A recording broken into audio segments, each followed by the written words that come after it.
Welcome to Secret Story. Sarah and I held each other in the pool upon completion of our getting to know one another on. The turbulent waters began to calm, and the soothing sounds of the backyard reappeared. Birds chirping. The rolling sounds of the waterfall. Leaves rustling in the summer breeze. Sarah noted that she should head home to take a shower. Well, you cannot very well go home looking like that. I chortled. Sarah's shorts and shirt were lying on the pool deck, thankfully still bone dry. I hopped out of the pool, and I grabbed Sarah a towel. I lent her a hand to pull her from the pool and wrapped her up.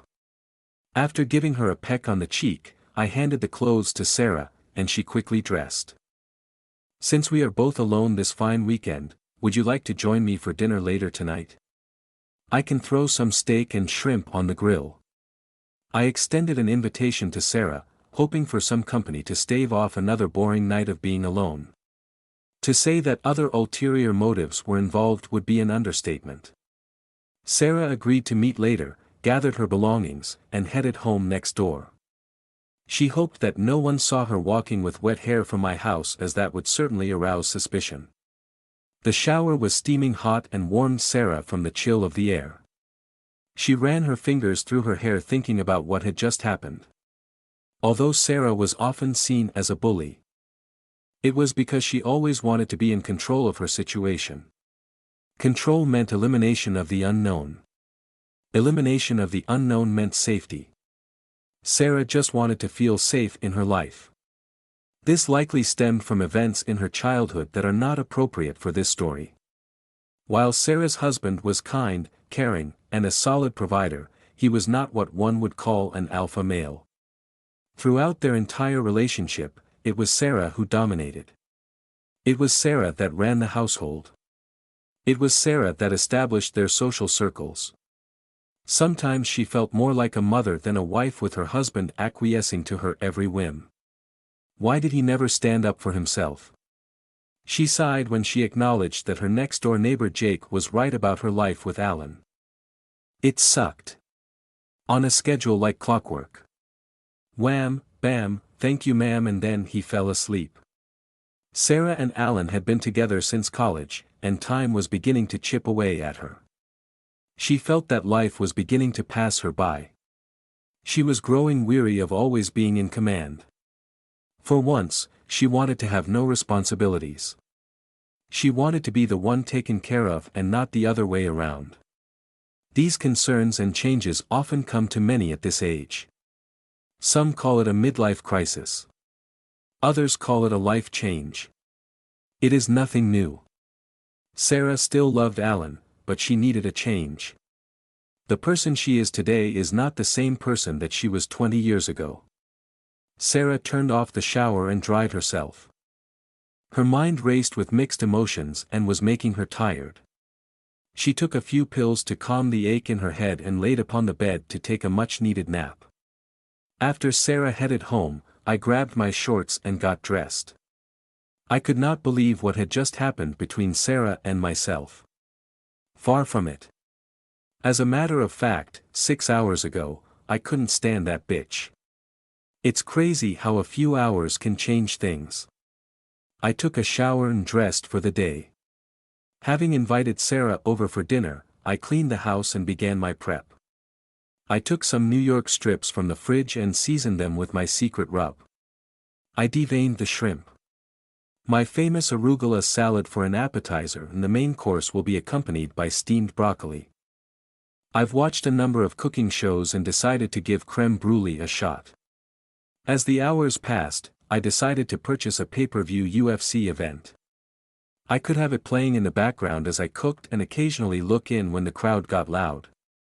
With the television offering a sympathetic distraction, I forged ahead with preparing dinner.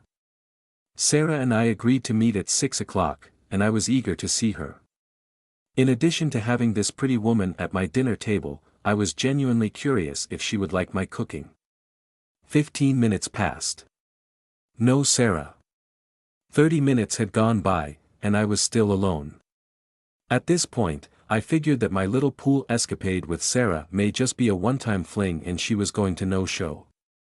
Seeing that I had a UFC pay-per-view event already purchased and dinner on the table, I called my buddies Steve and Jeff to hang out. There was no need for all of this to go to waste. If Sarah was not going to come over, I was not going to let it ruin my night. It was 8 o'clock when Sarah awoke from her deep slumber. She looked at the clock and said, "Oh." Sarah was supposed to be next door 2 hours ago and she was still lying in bed, her hair a mess. Sarah sprang into action, put her hair into a ponytail, and threw on some makeup. She quickly dressed and ran out the door. My boys Steve and Jeff were chilling on the couch, watching UFC, when the doorbell rang. I was surprised to see Sarah standing in the doorway. Out of breath. Sarah breathlessly said, "I am so sorry. I overslept. I guess I was worn out from earlier today." I was relieved to see Sarah and smiled at her. "I thought that maybe I did something to make you mad. I am so happy you are here. Please, come in." In Sarah's haste to get next door, she did not notice the extra cars in the driveway. Sarah entered the house expecting a quiet dinner with Jake and was surprised to see two men sitting on the couch in the living room. I could see Sarah's surprise upon encountering a roomful of guys watching TV, so I made the necessary introductions. "Sarah, this is Jeff and Steve. Guys, this is Sarah, my next-door neighbor." They exchanged pleasantries. And I informed Sarah that when she failed to show, I invited the boys over to watch the fights. Sarah meekly noted, "No problem. I understand. I was the one who was over 2 hours late. I can come back another time. I don't want to disrupt your night together." The boys protested her retreat and invited her to stay. I supported their encouragement by telling Sarah, "No, it's fine, really. Please feel free to hang out with us. I wouldn't want you sitting home alone in that big empty house." Dinner was a huge hit with the boys, but there were some leftovers. Unsurprisingly, the carnivores ate all the steak but left most of the arugula salad and some of the shrimp. I prepared a plate for Sarah. And she polished it off with ease. Having slept all day, she was famished. For the piece de resistance, I brought out the crème brûlée and a bottle of champagne. When the boys heard the champagne cork pop, they asked for a taste. I jokingly told them, "Off you too. This bubbly and fine dessert are for me and the lady." They grumbled a bit and hit the fridge for a few beers instead. Sarah and I sat alone at the dining room table, eating our dessert, and getting tipsy on champagne. After finishing off the bottle, we joined Jeff and Steve in the living room. The pile of beer cans on the floor proved the boys were enjoying their night as they watched men pummel the shit out of one another in the steel octagon. Sarah, being a bit buzzed from the champagne, began a playful back and forth with the boys by talking about the uncivilized savagery of UFC fighting. Jeff retorted, "There is nothing better than watching two dudes beat the crap out of one another. What would you suggest we watch instead? Figure skating?" Steve and Jeff yucked it up. A bit miffed at their misogynistic comments, Sarah noted, "Tennis is a much more refined sport that involves skill, strategy, and athleticism. UFC is just brute strength and landing a good blow." Steve smiled and loudly said, "I would like to land a good blow." The boys in the room all started laughing hysterically. The alcohol had released Sarah's inhibitions. And she could not let such another comment go unchecked.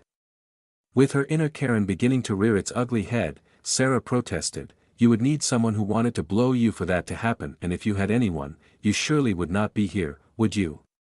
Upon hearing this burn, Jeff and I looked at one another and bellowed with laughter. We both pointed at Steve and jointly said, "Oh, burn." Satisfied with her triumph, Sarah smirked at Steve and turned to head back to the table. He watched her saunter to the dining room table and the wheels began to turn in his head. "Hey Sarah, I know a game that involves both skill and strategy, just like your tennis. Only this one is better," said Steve. Sarah rolled her eyes and replied, "What game is that, tying your shoes? I see that you failed that one as well." Sarah pointed at Steve's shoe, which was, indeed, untied. Jeff laughed so hard at this last insult that beer shot from his nose. Steve's face was red with embarrassment, and he could not believe that Queen Bitch had gotten the best of him yet again. Steve had a plan, however, to deal with this Karen. He was an excellent poker player and knew that he could get one of two results out of playing with Sarah. Number 1, she loses quickly and leaves. Number 2, he gets a strip poker game going and has a chance to see her goods, if he is lucky. Either way, he wins. Yes, yes, another good one, Missy. I am talking about poker. It's a man's game, so I wouldn't expect you to know much about it. Steve smiled wryly, feeling that he had the upper hand in this situation. Sarah was steamed by Steve's latest dig. A man's game, huh? Look, you pig. I grabbed Sarah by the arm and pulled her back as I thought she was going to bite Steve's head off. Sarah composed herself and shook my hand from her arm. Little did anyone know, but Sarah was no poker slouch herself, having played poker with her bunco club on many occasions. As usual, Sarah would typically win these poker games with the ladies. Feeling that she could play just as well as Steve, if not better. Sarah said, "Challenge accepted." The boys all loved poker, and the room erupted with hoots and hollers when they heard that a game was on. I grabbed my poker gear and set up the table. Okay, $50 buy-in, and to keep it simple we will play 7-card stud. I said as I doled out chips to everyone at the table. Of course, no poker game would be complete without booze, so I set that up as well. The guys wanted whiskey and I made Sarah a gin tonic. After a few hands, it was apparent that Sarah was quite skilled at poker. Between her and Steve, Jeff quickly lost his chips and was out of the game. Being busted, Jeff stood from the table and said, "Well, looks like I am broke. I am going to head out before I do something stupid like pull out more money." Everyone said goodbye to Jeff, and the game continued.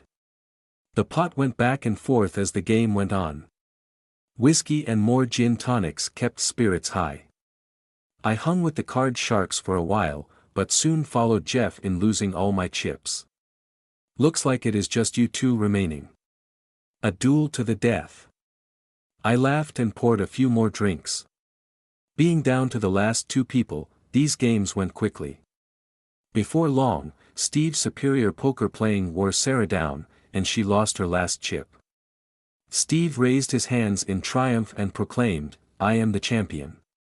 No offense, but no woman was ever going to beat me."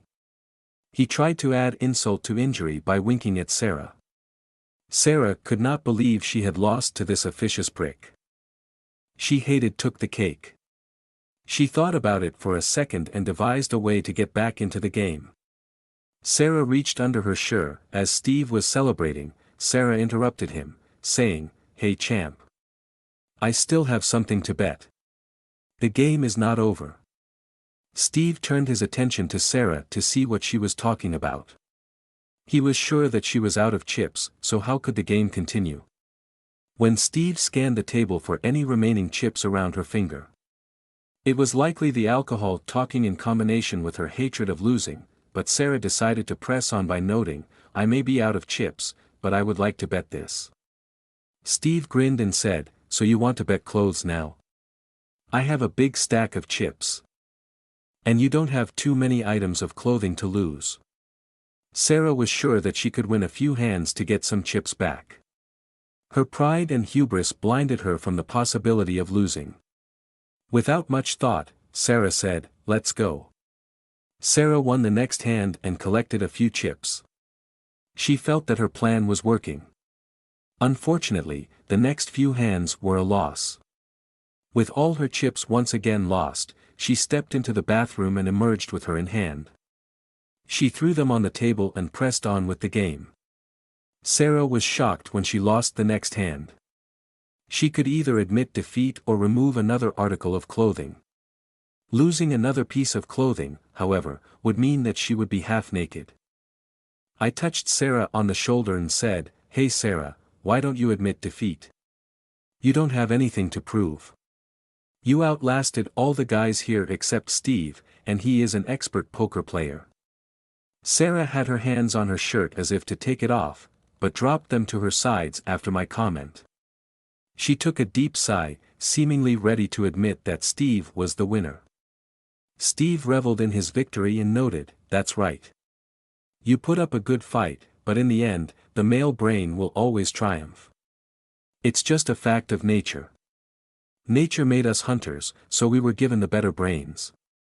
Nature made you for reproducing, so your best assets were provided. Elsewhere." Steve made sure to slowly enunciate the last word and looked Sarah up and down as he said this. This infuriated Sarah. Sarah quickly grabbed her top, and it was soon sitting on the table in the pot. She put her left hand and arm over her exposed breasts to cover them as best she could. Playing cards with just one hand, she asked me for another gin and tonic. On top of the bottle of champagne she and I had at dinner, this must have been her 5th GT of the night. As the next hand was dealt, Steve's internal dialogue menacingly lamented, "Yes, we will soon see who thee is, little lady." He looked at his hand and prepared for his next move. Sarah's fortunes did not improve, and she quickly lost yet again. Steve smiled and did not say a word. He stared at Sarah and pointed to her shorts. "So, are you finished, or are we going to take this further?" Sarah was not used to losing, and this streak of bad luck was frustrating her beyond belief. Her frustration was exacerbated by the fact that she was losing to a misogynistic asshole. Sarah won the next few hands, and things were looking up. "I want to raise the pot," Sarah told Steve. Puzzled, Steve retorted, "With what? You have nothing left to bet, miss." Sarah was confident that her hand was a winner. The statistics would not lie, would they? With this knowledge in mind, Sarah said, "If I lose, I'm yours. If I win, I get my clothes and half of your chips." Steve could not believe what he had just heard. His little ruse was intended to see some eye candy. But this new turn was unexpected.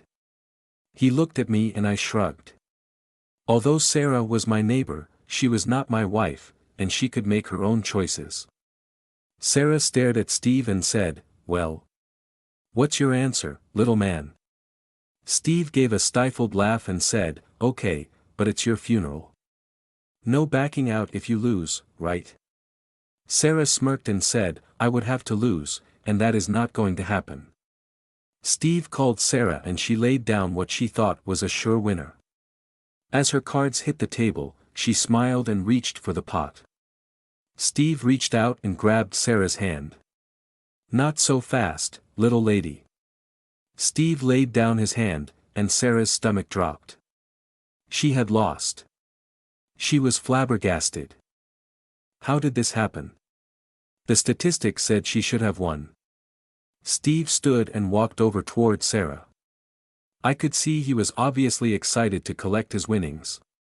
Steve stood before Sarah and stared at her. "So, you going to pay up or admit defeat?" Sarah did not know what to do. Her mind was racing. As Sarah sat in contemplation, Steve grew impatient and condescendingly said, "Just like a woman." Having a hard time believing that this show was happening in my dining room, I was not immune to what I was witnessing.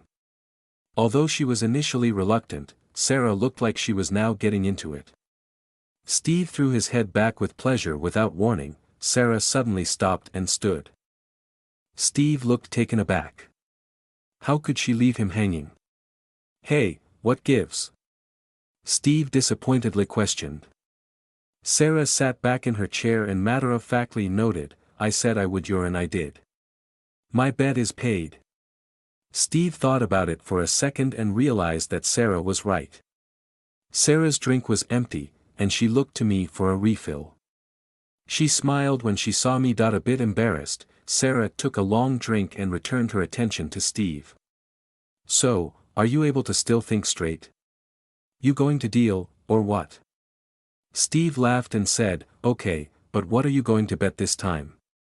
He gave a dastardly smile and leaned back in his chair. The cards were dealt, and Sarah paid little attention to them. This game was a formality with a predetermined outcome. Unbeknownst to me, Steve had been filming with his phone following his recovery. When I regained my wits, I looked at him and he gave me a thumbs up while pointing his phone at me and Sarah. I gave him a stern look to tell him that video better not see the light of day. Following our adventure in the living room, Sarah took a shower in the master bath to make herself presentable once more. While she was away, I turned to Steve and said, "Dude, what the? Give me that video. I cannot risk my wife or anyone else seeing that." Steve smiled and said, "Sorry, bro. It was too hot not to film. I'll tell you what, I will give it to you as a thank you for inviting me to this unforgettable night." Steve airdropped the video to me and then I told him to give me his phone. I personally deleted the file, not trusting my buddy to do so. I handed Steve's phone back to him and said, "Thanks. If you ever want to watch the video, just let me know." Steve grabbed his things and said, "It's all good, buddy." When Sarah emerged from the shower, I smiled at her and said, "Hey, why don't you stay here tonight?